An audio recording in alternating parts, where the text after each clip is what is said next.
Узакбек Жусупбаевдин курулуш иштерин баштаганына бир топ убакыт болуп калган. Ал керектүү материалдарды сатып алганга барган сайын курулуш материалдары кымбаттап жатканын айтат. Азыр бул үйнүн 60% бүтүп калган. Бул үчүн 1,5 миллион сом жумшаган. Бул үйдүн бүтүш үчүн дагы көп материал керек. Кымбаттай берсе карапайым калкка эле кыйын болот. Жок дегенде өзүбүздөн чыккан цементтер арзаныраак сатылса жакшы болот эле дейт. Мисалга мына проводдор, резетка, күлчатылдарды алсам, ушулар кымбаттап кетти. Мисалга мурун бир резетка күлчатылдарды 100 сомдон алсак, азыр 120га көтөрүлүп кетти. Муналардын метрлери да вообще кымбаттап кетти. Жакын арада цемент алып чыктым. Будан 3-4 күн мурун 6 сом 20 тыйындан алып чыктым эле цементтерди. Азыр 8 сомдон өйдө көтөрүлүп кетти. Азыр цемент ала албай атабыз. Краскалар, полдорду краскаладым эле. 1 литр алифти мурун 620-700 болчу, 800 канча болуп ошондой кымбаттап көтөрүлүп кетти. Ушулар кымбат болуп атат бизге. Курулуш материалдары карантинден соң кымбаттаган. Кардарлар мындай кымбатчылык карапайым калкка эле кыйындык жаратат дешет. Чек ара жабык, товар аз деген шылтоо менен өзүбүздөн чыккан товарларды да кымбат сатууда деп даттанышат. Былтыркыга караганда быйыл кымбат. Эми мына граница жабылды деп эле ал жактан чыкпаганын деле, бир жерден кеңири чыгып атканын деле, ошонун шылтоосу менен эле болбогон нерселерди кымбаттатып алышыптыр. Үй салып атабыз, конечно. Бирок эми саткандарга жакшы болгону менен алуучуларга бир аз кыйыныраак болот экен.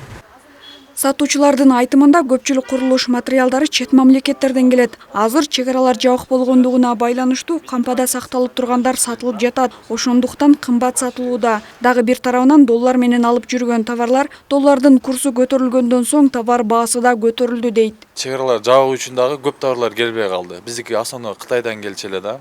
Полный настроительный хоз товарларчы. Анан основной краскаларыбыз Ирандан келчү эле. Түркиядан келет.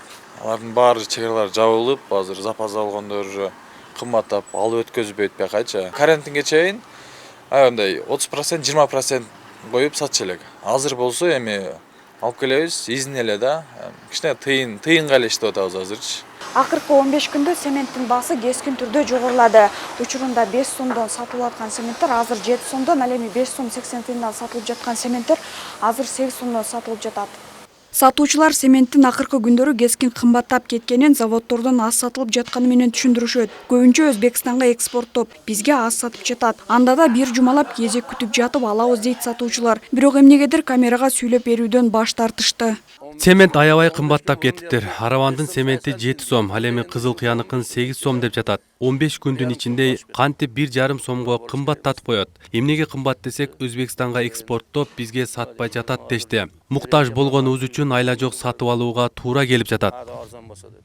Антимонополияга кайрылган кезибизде курулуш материалдардын кымбаттаганын ырасташты. Бул мезгилде курулуш иштери кызуу жүрөт. Ошондуктан баалар 20-30 сомго көтөрүлүптүр. Биз атайын мониторинг жүргүзүп турабыз дешет. Кээ бирлерин биз көзөмөлдөбөйбүз деген жоопту беришти. Бирөкө сатып алат экен да, анан дальше сата берет экен да булар. Заводдончу. Крупный өзүнчө покупательдер чарчат, акча төлөп, кышында болсо мисалы үчүн сезон боло электе сатып алгандар бар экен да. Бааларын биз олорду көзөмөлдөбөйбүз эми. Просто мен мындай билем, цемент эмес, кече шүйпүрдү точно билем. Кече шүйпүр даже кымбаттап 20-30 сомгочу. Антимонополия жөн гана көзөмөлдөп, бирок бааларын кескин түрдө көтөрүлгөнүнө эч кандай чара көрө албай, болгону жөн гана маалымат топтосо. Ал эми ири деген биздин өндүрүүчүлөр экспортко иштеп, өндүрүлгөн цемент жана башка керектелүүчү курулуш материалдарын сыртка сатышса, оорчулук бир гана жөнөкөй калкка тийүүдө. Зиягүл Болот кызы, Айкөл Олжобай уулу, ТМЖ жаңылыктары.